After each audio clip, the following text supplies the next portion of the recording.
পথ যতই কঠিন হোক, যারা চলার সাহস রাখে তারাই ইতিহাস গড়ে। জীবনের সবচেয়ে সুন্দর যাত্রা শুরু হয় ভয়কে জয় করার পর থেকেই। একটা সময় ছিল যখন মানুষ ভাবত বয়স বাড়ার সঙ্গে সঙ্গে স্বপ্নগুলো থেমে যায়, শরীরের গতি কমে আসে আর জীবনের রং হয়ে যায় ম্লান।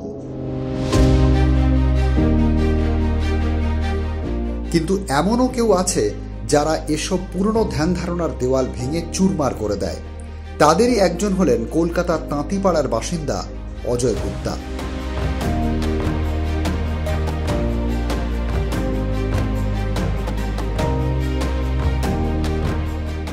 আজ আমাদের প্রতিবেদনে তারই অদম্য সাহস, পথ চলার জেদ আর নিজের সীমাকে চ্যালেঞ্জ জানিয়ে এগিয়ে চলেছিলেন। হ্যাঁ, 50 অজয় গুপ্তা, যিনি কোনো পেশাদার বাইকার নন, না আছে তার পেছনে বড় কোনো স্পন্সর। তিনি একজন অতি সাধারণ মানুষ, কিন্তু স্বপ্ন দেখার ব্যাপারে অসাধারণ এবং তা বাস্তবে রূপদান করাটাই তার চ্যালেঞ্জ। তার মনের ইঞ্জিনে ছিল সাহস, দৃঢ়তা আর অনন্ত জেদের জ্বালানি। যাত্রা শুরু হয়েছিল এক নিঃশব্দ সকালে। নিজের পরিবার, চেনা শহর, নিরাপত্তার আরাম ছেড়ে বেরিয়ে পড়েছিলেন। উদ্দেশ্য নিজেকে খুঁজে পাওয়া আর প্রমাণ করা স্বপ্ন পূরণের কোনো বয়স হয় না। তার যাত্রা ছিল কেবল একটি 100 সিসি মোটরসাইকেলের উপর নির্ভরশীল অভিযান। মানুষের শখ যে কখন নেশায় পরিণত হয়ে যায় তার জ্বলন্ত প্রমাণ অজয় গুপ্তা। সময়টা 2015 সাল। হঠাৎই ইচ্ছে জাগলো বেনারস যাবেন তার বাজাজ ডিসকভার 100 সিসি মোটরসাইকেলে করে। যেমন বলা তেমনই কাজ। একদিনে 750 কিলোমিটার রাস্তা পাড়ি দিয়েছিলেন। শুরুতে ভয় যে পাননি এমনটা নয়, তারপরও অজয়বাবু প্রমাণ করেছেন পথ যত কঠিনই হোক, যারা চলার সাহস রাখে তারাই ইতিহাস গড়ে। পশ্চিমবঙ্গের শান্ত একটি জায়গা থেকে শুরু করে কাশ্মীরে বরফ ঢাকা পথ, গোয়া, কর্ণাটক, মহারাষ্ট্র, মধ্যপ্রদেশের মতো শহর, কোথাও পিছপা হননি তিনি। বাইক চালাতে আমি একটু ভালোবাসি। বাইকে যখন চেপে থাকি আমি এনার্জি পাই। তারপরে আমি ওই দেশে প্রথম দেশে গেলাম, আজ থেকে 2015-তে গেলাম। সে বেনারসের দিকে আছে 750 কিলোমিটার। তো একদিন আমি পৌঁছে গেছি। আমি ভয় খাচ্ছিলাম যে বাইক কিছু না হয়ে যায়, কিন্তু কোনো জায়গা কোনো রকম কোনো ট্রাবল কোনো প্রবলেম হয়নি আমার বাইক। আমি যেখানে যেখানে গেছি 1 কিলোমিটারও আমি পায়ে হাঁটিয়ে গেছি, বাইক নিয়ে গেছি। যতই বড় পাহাড় হোক, যতই ব্যান্ড করা হোক পাহাড়, আমি সব জায়গায় কিন্তু বাইকেই গেছি। আমি অল্প কিছু টাকা খরচা করে যেটা আমি পেয়েছি, মানে কি 10 গুণ বেশি পেয়েছি। প্রত্যেক দিন আমি ওই ধরেন কি এভারেজ 300-350 কিলোমিটার গাড়ি চালাতাম। আমার টার্গেট থাকতো ওই সকালে উঠে যেতাম, 7টা অবধি উঠে যেতাম। তো 1 ঘন্টার মধ্যে আমি রেডি হয়ে ওই 8:30 ম্যাক্সিমাম 8:30টার মধ্যে আমি বাইক স্টার্ট করে দিতাম। আর এরকম নয় যে আমার মানে বাইক স্টার্ট করছি শরীর বেঁচে করছে, যেই আমি বাইক স্টার্ট করতাম আমি ডবল এনার্জি পেতাম। মানে এটা মানে অদ্ভুত জিনিস। সালটা 2024-এর 1 নভেম্বর। পঞ্চায়েত ওয়েব সিরিজ দেখে তিনি চিন্তা করেন মধ্যপ্রদেশের মোহরিয়া গ্রামটা দেখবেন। যেমন ভাবা তেমনি শুরু। বেরিয়ে পড়লেন তিনি আর সেই 100 সিসির বাইকটি নিয়ে। আর এখানেই শেষ নয়, একটানা 25 দিনে তিনি 8050 কিলোমিটার রাস্তা পাড়ি দিয়েছেন তার সঙ্গী বাইকটিতে চেপে। ঘুরেছেন দক্ষিণ ভারত ও উত্তর ভারতের তার পছন্দের বেশ কয়েকটি দর্শনীয় স্থান। তিনি বুঝিয়েছেন স্বপ্ন দেখা শুরু করো, ভয় পেও না, বয়স নয়, মনই তোমার অন্যতম জ্বালানি। প্রথম সাউথ ইন্ডিয়া গেলাম নভেম্বর 2024 সালে 1 তারিখে বেরিয়েছিলাম। এটা প্যাশন এসছে আমার পঞ্চায়েত ওয়েব সিরিজ একটা আছে, হ্যাঁ আমার খুব পছন্দ হয়েছে। তার গ্রাম খুব পছন্দ হয়েছে। সেটা মধ্যপ্রদেশ মোহরিয়া বলে একটা গ্রাম আছে, ওখানে আমার খুব যাওয়ার ইচ্ছে। তো আমি ভাবলাম তো আমি তো দেশে যাই, ওখান থেকে প্রায় 750 কিলোমিটার দূরের মতো পড়ে, ওখানে একবার রাউন্ড মারব। হ্যাঁ, তারপরে ওখানে যাওয়ার আগে আমি অনেক কিছু লিস্ট করলাম যে আমার কি কি ভালো লাগে। আমার একটু গোয়াটা তো সেকেন্ডারি হলো। হ্যাঁ, আমার ইচ্ছে ছিল যে আমার গোয়ার পাশে একটা দুধসাগর ফলস আছে, ওটা দেখার খুব ইচ্ছে ছিল। তারপর বম্বেতে আপনার 17 কিলোমিটারের মতো আটাল ব্রিজ যেটা আছে, ওটা খুব ইচ্ছে ছিল। তো আমি বললাম যখন ওখানে আমি পৌঁছবো তাহলে তার মানে ওখানে অব্দি আমি পৌঁছে যাবো। আমি যখনই আপনার মহরিয়া বলে মধ্যপ্রদেশের গ্রামে পৌঁছালাম, তারপর আমি দেখলাম জায়গাগুলি, খুব ভালো লাগলো, গ্রামটা সত্যি ভালো। তারপর ওখান থেকে আমি চলে গেলাম এমপি ক্রস করে আমি গুজরাটে গেলাম।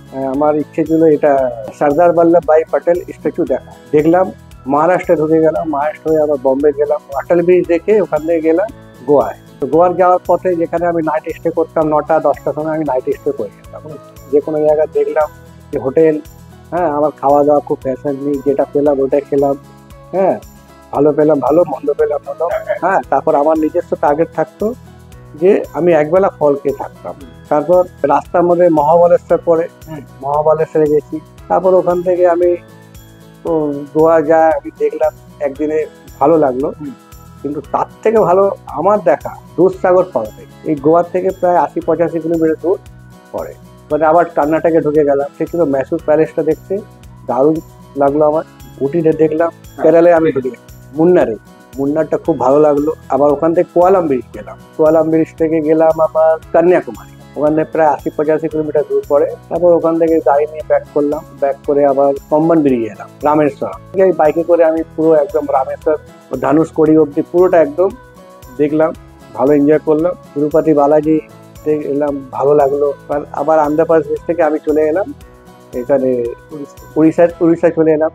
উড়িষ্যায় আমার দারিংবাড়িটা দেখার ইচ্ছে ছিল, দারিংবাড়ি দেখলাম। দারিংবাড়ি থেকে আবার ব্যাক করে আমি ওয়েস্ট বেঙ্গলে ঢুকি।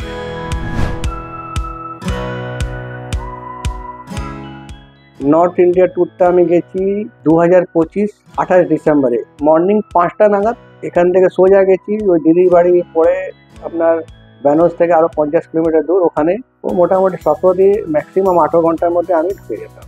দিদির বাড়ি থেকে একদিন স্টে করে ওখান থেকে পরের দিন আমি বেরিয়ে গেলাম, সোজা গেলাম আপনার আগ্রার তাজমহল দেখলাম। ওখান থেকে আবার ঢুকে গেছি আপনি রাজস্থান, জয়পুর থেকে আবার সন্ধ্যাবেলা বেরিয়ে গেছি মকরানা, সোজা চলে গেলাম জয়সলমের দিকে। তারপর ওখান থেকে মরুভূমি দিকে এবার ওখানে নাইট স্টে করলে ভালো লাগে। তার আগে লোঙ্গেওয়ালা ঘুরলাম, ওখান থেকে 30 কিলোমিটার দূর সরট মাতা কা মন্দির আছে। যেহেতু ওটা কেন বিখ্যাত আছে, ওই মন্দিরটার উপরে প্রায় অনেক বম পড়েছিল, কিন্তু ওই বমগুলো ফাটেনি, কিন্তু এখনো মন্দির রাখা আছে, পাকিস্তানি বম মন্দিরে রাখা আছে। তারপর ওখান থেকে আমি বর্ডারে গেলাম, আবার ওখান থেকে আবার পাঞ্জাবে চলে গেলাম। ওখান থেকে বেরিয়ে গেলাম, আবার টার্গেট ছিল আমার জম্মু কাশ্মীর। 4 দিন ছিলাম জম্মুতে। পেহেলগাম গেলাম, পেহেলগাম থেকে আবার চন্দনবাড়ি যেতে হয়, মেন ভিউ ওখানে আছে। একদিন ওখানে পেহেলগাম ছিলাম, গুলমার্গে গেলাম, শ্রীনগর লাল চকে গেলাম। আমার ইচ্ছে ছিল একটু হিমাচল। আর এই যে কালপাকিন্ন কেলা যেতে গেলে যে ভিউগুলি পড়ছে, মানে আমি বলবো যে রাস্তাগুলি ভেরি ডেঞ্জারাস। অজয় গুপ্তার এই ধরনের চ্যালেঞ্জকে কুর্নিশ জানিয়েছেন তার পুত্র কন্যা। তারা বলেন, সামান্য 100 সিসি বাজাজ ডিসকভার বাইকে করে নিজের সীমাকে চ্যালেঞ্জ জানিয়ে এগিয়ে গেছেন তাদের বাবা। पहली बात हम लोगों ने बोला कि थोड़ा इम्पॉसिबल है जाना, क्योंकि इतना दूर नहीं हो पाता है किसी से भी। बट उनका एक था, बेसिकली इंसान को अगर दिल और दिमाग से वो स्ट्रांग होंगे तो ये ज़रूर चीज़ सक्सेस होगी। बहुत लोग ये सब सुन के यकीन नहीं करेंगे ये सब चीज़ों में, बट हाँ वो गए। अच्छा तो ऑब्वियसली लगा, हमने रोका भी था शुरुआत में कि थोड़ा रिस्क है, डेंजरस है, और उनकी जिस तरीके से हेल्थ है, एज है, उस हिसाब से जैसे भैया नहीं जा पाएंगे हमारे, बट पापा चले गए। बहुत बड़ी बात है एज के हिसाब से भी, और उनकी जो हेल्थ है। सोच भी नहीं सकता कि ऐसा कोई जा सकता है। मतलब कि हम जिससे भी पूछ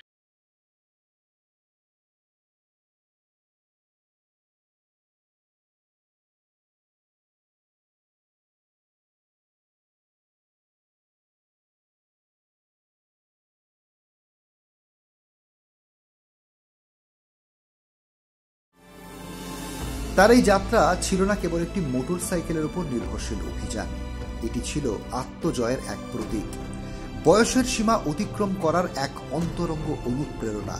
আজকের প্রজন্ম যারা মাঝে মাঝে অনুপ্রেরণার অভাবে স্বপ্ন দেখা বন্ধ করে দেয়, তাদের উদ্দেশ্যে অজয়বাবুর বার্তা, যুব সমাজের স্বপ্ন শুধু ভাবার জন্য নয়, তার পিছনে ছুটতে হয়।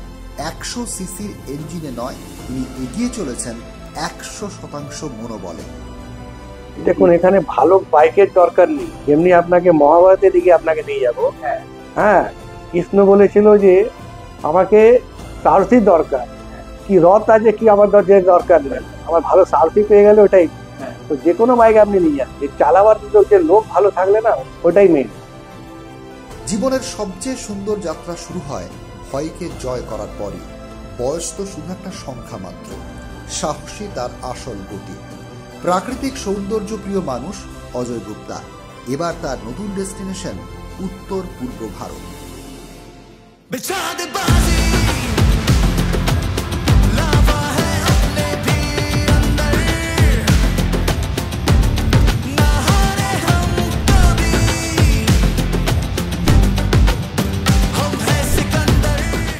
আমরাও LCW ইন্ডিয়া পরিবারের পক্ষ থেকে অজয়বাবুর এই ধরনের অদম্য জেদ, সাহসিকতা এবং মনোবলকে কুর্নিশ জানাই। এইভাবে এগিয়ে চলুক অজয় গুপ্তা, আগামী প্রজন্মের আইকন হয়ে। Samarendra Das, LCW India, Kolkata.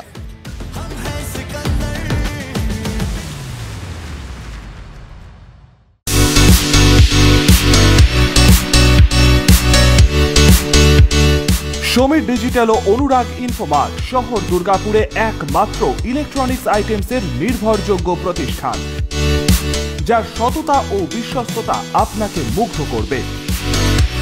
একই ছাদের তলায় আপনারা পেয়ে যাবেন Samsung, Oppo, Vivo, Realme, Redmi সহ বিভিন্ন ব্র্যান্ডেড কোম্পানির ফোন। এছাড়াও টিভি, ওয়াশিং মেশিন, ফ্রিজ সহ বিভিন্ন ব্র্যান্ডেড কোম্পানির ইলেকট্রনিক্স আইটেম। প্রতিটি কেনাকাটার উপর থাকছে আকর্ষণীয় সব অফার। জিরো ডাউন পেমেন্টে ক্যাশব্যাকের সুবিধে সহ থাকছে সারা বছর জিনিস কেনার সুবিধে। এছাড়াও ডেবিট কার্ড ও ক্রেডিট কার্ডে EMI এর সুবিধা। শুধু ব্যবসায়ী নয়, লভ্যাংশের একটি অংশ তারা ব্যয় করে থাকেন সামাজিক কাজে। তাই দেরি না করে আপনার পছন্দের ইলেকট্রনিক্স আইটেম কিনতে আজই আসুন সমীর ডিজিটালস ও অনুরাগ ইনফোমার্টে। প্রোডাক্ট কিনুন আর সামাজিক কাজে হাত বাড়িয়ে দিন। আমাদের শাখা ভিড়িঙ্গি TN হাই স্কুলের বিপরীতে, DSB মেইন হসপিটালের সন্নিকটে, দুর্গাপুর স্টেশন বাজার, দুর্গাপুর ট্রান্সপোর্টের বিপরীতে এবং অন্ডাল মোড়। যোগাযোগ নম্বর 9614061558, 9332543650 এবং 9002190082।